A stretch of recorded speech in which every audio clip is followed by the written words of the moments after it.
Radio Digital El Eco de Bobadilla.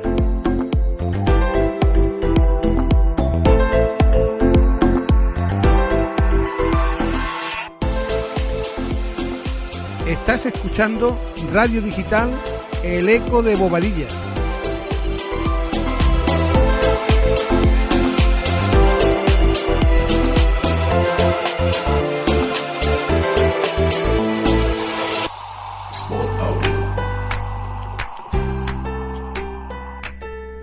Radio Digital El Eco de Bobadilla, en su sección Cuídate, con Conchi Romero. Hola, buenas tardes. Con vosotros de nuevo Conchi Romero en la sección Bobadilla, Cuídate. En el día de hoy contamos con la colaboración de nuestro médico de familia, don Vicente Ballestín Gallegos. Sus datos personales: es natural de Gallocanta, Zaragoza. Nació el 1 de diciembre de 1952, casado y con 2 hijos, y con residencia habitual en Bobadilla. Licenciado en Medicina y Cirugía General en la Universidad de Zaragoza. Médico de Medicina General en el Sistema Nacional de Salud Español. Especialista en Medicina Familiar y Comunitaria. Concedido por el Ministerio de Educación y Cultura el 7 de marzo de 1997, por reunir las condiciones determinadas. Su experiencia profesional es muy larga, 43 años lleva trabajando. Del 1 de noviembre del 31 al 31 de diciembre del 1976, en la localidad de Atea, en Zaragoza. Del 1 de abril del 1978 al 7 de octubre de 1983, en la localidad de Cañete la Real, en Málaga. Desde el 30 de agosto de 1984 hasta el 15 de febrero de 1988, en la localidad de Bobadilla Estación. Aquí estuvo con nosotros estos años como médico de familia. Desde el 10 de marzo de 1987 hasta el 1 de diciembre del 2017, en el Ministerio de Defensa, en el acuartelamiento aéreo de Bobadilla, Málaga, perteneciente al Ejército del Aire. El 1 del 12 del 2017 se jubiló. Su recompensa es, algunas más, tiene la Cruz del Mérito Aeronáutico del Distintivo Blanco. Esta medalla se adjudica a aquellas personas que destacan por su comportamiento personal, ético y laboral. Nos va a hablar de la glucemia, azúcar en sangre. Buenas tardes, don Vicente. Hola, buenas tardes. Aquí venimos a hacerle estas preguntas que creo que son muy importantes para todos nosotros. Sí, bueno, el tema del azúcar en sangre o la diabetes, la verdad que es un tema muy importante. Luego ya desglosaremos la importancia que tiene por sus peculiaridades importantes. Pero antes de nada quería, en primer lugar, felicitaros por la iniciativa que habéis tenido con el tema este de la radio digital, que aunque ahora mismo sea una cosa como muy local, yo no entiendo mucho de esto, pero creo que esto, aunque ahora lo escuchemos aquí de esta manera, más adelante la iniciativa es fabulosa porque esto va a ir a más. Entonces, os repito que os doy la enhorabuena y mis felicitaciones. Y por otra parte, pues os agradezco que habéis contado conmigo para hablar de un tema tan importante, ¿vale? Y cuando queréis empezamos. Pues nada, yo quiero preguntarle, ¿qué es la diabetes, don Vicente? Bueno, la diabetes, como todo el mundo sabemos, como todo el mundo sabe, es una enfermedad crónica irreversible. Irreversible quiere decir que no tiene curación. Es crónica, por tanto, y consiste en un exceso de azúcar, de glucemia, en la sangre. Cuando en la sangre tenemos más azúcar de la que nos corresponde, hablamos de una hiperglucemia y entonces se habla de diabetes.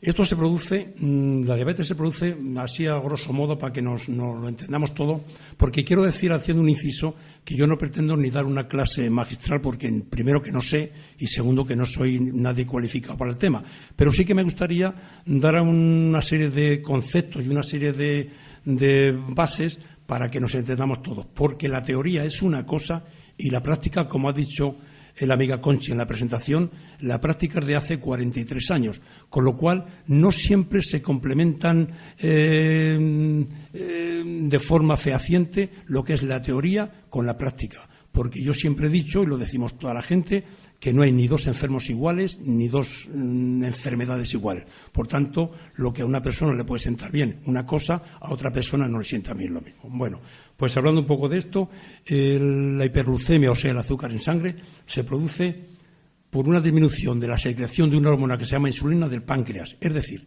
el páncreas es un órgano que tenemos situado detrás del estómago y entonces produce una hormona que se llama insulina.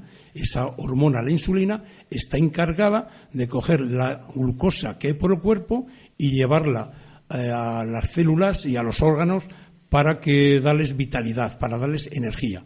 Si no existe esta insulina, lo que pasa es que entonces la glucosa no tiene esa función y entonces pasa en vez de ir a los órganos que debe de ir, fundamentalmente a las células para dar energía, como he dicho, pasa a la sangre y se produce la hiperglucemia.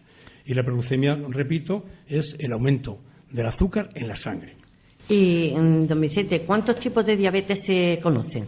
Tipos de diabetes hay varios. Lo que pasa es que vamos a dejarlo en el tema que nos ocupa, que es básicamente la diabetes tipo 1 y la diabetes tipo 2, porque hay otra diabetes, como es el caso de la diabetes insípida, pero esta ya tiene otra connotación porque ya no depende del páncreas como estamos hablando, sino ya hay una lesión del hipófisis o del hipotálamo, y lo mismo podemos hablar de la diabetes gestacional, que es una diabetes que se suele producir en un 5 o un 6% de las mujeres embarazadas en el tercer trimestre de la gestación. Pero este no es el caso que nos ocupa.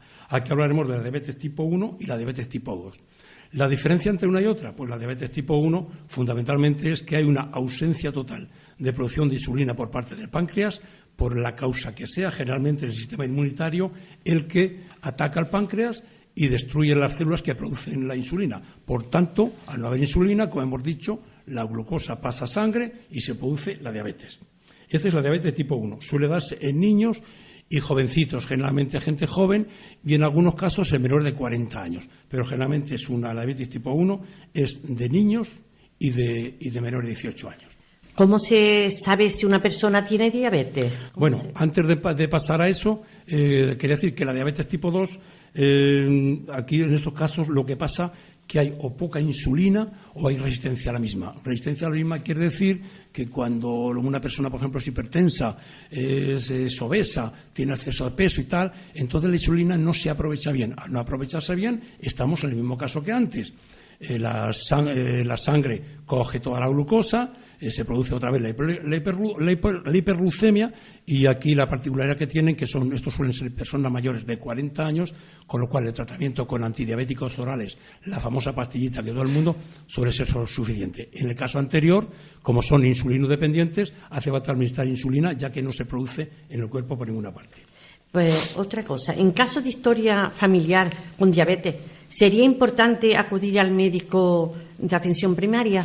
Sí, sería muy conveniente. Sería muy conveniente partiendo de la base de que en todas las enfermedades, pero más en este caso, hay una predisposición familiar importante. O sea, no quiere decir que porque unos padres sean diabéticos, los hijos tengan que ser diabéticos, pero sí que tienen ahí como una latencia de la enfermedad y que en cualquier momento tienen que desarrollarse. Por lo tanto, el que vayan una vez al médico de atención primaria, le haga una analítica y tenga la glucemia, el azúcar normal, no quiere decir que no vaya a ser diabético. Por lo tanto, debe hacer un seguimiento prácticamente permanente. Otra pregunta. ¿Es buena la persona que tiene azúcar llevar algún caramelillo, algún terroncillo de azúcar o algo en el bolsillo por si tiene una bajada? Sí, es muy importante. Es muy importante porque una de las complicaciones más importantes que tiene la diabetes o el aumento de azúcar en sangre es que precisamente se produzca una hipoglucemia, o sea, es una bajada del azúcar por debajo de 60 a 70 miligramos por decilitro. En estos casos hay que dar hidrato de carbono de absorción rápida, o sea, hay que dar caramelos, refrescos con azúcar, zumos de frutas o azúcar simplemente. Y si una persona está dando un paseo o cualquier cosa y se nota que está un poquito confuso, que está un poco desorientado o que está nervioso, en fin, que no se encuentra a gusto, pues probablemente casi seguro que tenga una hipoglucemia, o sea, una bajada de azúcar. Por lo cual, si se echa un caramelo o se toma una Coca-Cola, le viene estupendamente. También le quiero hacer una pregunta. Evitar el sedentarismo, la comida basura, bebidas azucaradas, todo esto puede tener unos resultados negativos. Sí, sí, claro. El sedentarismo es contrario totalmente a la diabetes. O sea, se produce más diabetes cuanto menos ejercicio se hace, cuanto peor se come la comida basura, peor, y todo ese tipo de cosas. O sea que, precisamente, una de las cosas que se hacen en el tratamiento de la diabetes, aparte de la medicación que requiera, bien en la diabetes tipo 2, que sea el tema de los antidiabéticos orales, o en el tema 1, que es la insulina, como hemos dicho anteriormente, pues hay que perder peso, evitar el sedentarismo, a ser posible andar entre 30 y 60 minutos todos los días, porque hay una cosa que es importante, que no sé si la gente lo sabe. Hay gente que se pone a andar para adelgazar. Y no sé si saben, ya se les digo yo, que durante los primeros 40 o 45 minutos que va una persona andando, lo que quema es glucosa, lo que quema es azúcar, no adelgaza absolutamente nada. A partir de los 45 o 50 minutos ya empieza a quemar grasa. Por eso hay gente que anda 2 horas al día y adelgaza, y hay gente que anda 40 minutos y no adelgaza. Y la diferencia es esa, en el tiempo que está andando, ¿eh? Estupendo. Entonces, el estilo de vida saludable puede reducir, ¿no?, un tanto por ciento de posibilidad de tener diabetes de tipo 2. Por supuesto. Tiene posibilidades de reducir la diabetes tipo 2, y si en caso de que la tenga, se lleva mucho mejor. Aparte de que el enfermo se tome su pastillita o lo que le ha mandado el médico, pues si pierde peso, evita sedentarismo, hace el ejercicio, hace una alimentación saludable, evitar dulces. Hay muchos diabéticos que les gusta tomar dulces y se los comen, y no se deben comer ni dulces, ni bollería, ni pastelería, ni historia de esa. Los postres, los flanes, las natillas, los muses, los helados, etcétera. Bueno, en un momento dado, una celebración, cualquier cosa muy controlado y bajo en calorías, sin azúcar ni añadido, se podrían tomar, pero esas cosas hay que olvidarlas progresivamente, ¿eh? Entonces, está claro que los 3 pilares básicos son la dieta, el ejercicio físico y la medicación. Correcto, ya hemos hablado de la medicación. Diabetes tipo 1 tendría que ponerse la insulina que le corresponda. El tipo 2, el antidiabético oral que le recomiende su médico. Luego haríamos evitar el sedentarismo, y luego la dieta equilibrada. Y, por ejemplo, se puede comer carne, pero los pescados mejor que la carne. Y lo que es fundamental es comer mucha fruta. Dentro de las frutas habría que quitar las uvas, los plátanos muy maduros, las frutas disecadas como son las pasas, los higos, los dátiles, y luego los zumos y frutas en almíbar, ¿sabe? En cambio, las verduras son muy buenas y prácticamente son todas buenas. Son las acelgas, las espinacas, los espárragos, los pepinos, la col, los coleros de Bruselas. Y una que es fundamental son los tomates. Los tomates son fabulosos para el tema del azúcar. Que mucha gente pregunta, ¿es que los tomates son fabulosos, ¿eh? Y lo dicho, con las dietas equilibradas, el tratamiento y no hacer una vida sedentaria, se facilita, se mejora mucho el proceso, ¿eh? Pues nada, don Vicente, muchísimas gracias. Ha sido un placer tenerlo en nuestro programa. Y muy valiosa su información sobre el problema, que por desgracia es tan frecuente en nuestra población. Bueno, muchas gracias a vosotros, pero antes de acabar quería hablar de un tema que no sé si se me ha pasado, seguramente se me ha pasado a mí, que era aparte del tratamiento que hemos hablado, es fundamental el control del azúcar, porque el azúcar es un elemento que muchas veces no controlamos, porque en el mundo hay 350 millones de diabéticos. Los de tipo 1 sí que se conocen prácticamente todos, porque dan sintomatología intensa. Pero en cambio los de diabetes tipo mellitus tipo 2, el 50% no dan sintomatología, con lo cual se escapan muchas personas.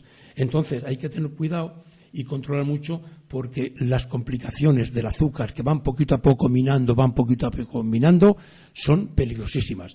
Se puede hablar de que atacan al cerebro. En el cerebro, ¿qué pasa? Se produce una hipertensión, se produce una arteriosclerosis, los vasos sanguíneos se estrechan, se llenan de plaquitas de ateroma, de colesterol, etcétera. ¿Y qué pasa? Pues te da un ictus, una trombosis, un derrame cerebral, etcétera. En el corazón pasa lo mismo, no son las arterias cerebrales, sino las arterias coronarias. También se estrechan, te puede dar una angina de pecho y te puede dar un infarto. Los nervios, están las neuropatías periféricas, los nervios de las extremidades pierden sensibilidad, no llega bien el alimento que tienen que llevar. Hay una cosa muy típica que es el pie del diabético, que es un pie que la circulación le llega mal con la diabetes, la sensibilidad le llega mal, hay enfermedades de la piel como hongos, enfermedades, y hay mucha gente que empieza a ponerse los pies, empieza a ponerle que si morado, que si negro, y al final hay que amputarlo. O sea, que es una cosa a tener en cuenta. Los riñones, otro órgano diana importante, las dos causas más frecuentes de insuficiencia renal, o sea, de paralización de los riñones para que tengas que ir a la diálisis, son la hipertensión y la diabetes. Es una cosa que hay que tener en cuenta. Como digo, va muy solapado, no nos damos cuenta, pero al final nos ocurre. La vista, ¿qué decir de la vista? La mayoría de la gente que se queda ciega son por la retinopatía diabética. Lo mismo, empiezan poco a poco, hasta que se quedan ciegos. Y podríamos continuar mucho más. Con esto quiero decir que como se hace de forma muy lenta y solapada y casi no nos damos cuenta, que lo que tenemos que hacer, el que sea diabético, ir todos los años al médico de cabecera, médico de atención primaria, y por más de que muchas veces ponemos muchas pegas, que no hay que ir, que está bien, que tal, todo este tipo de órganos, una analítica anual es importante, un electroanálisis importante, un fondo de ojo es importante, etcétera, etcétera, etcétera. No hay que estar todos los días, pero siquiera una vez al año, y así evitaremos las complicaciones, como digo, son graves y muy peligrosas. Pues nada, muchísimas gracias, don Vicente. Y nada, para otra nueva... Gracias a vosotros y hasta aquí. Tenerlo, gracias a vosotros y a vuestra disposición, ¿vale?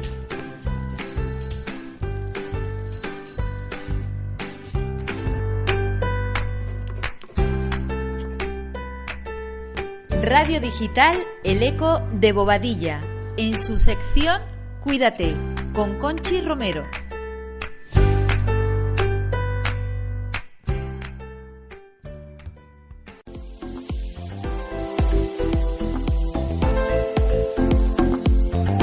Radio Digital El Eco de Bobadilla.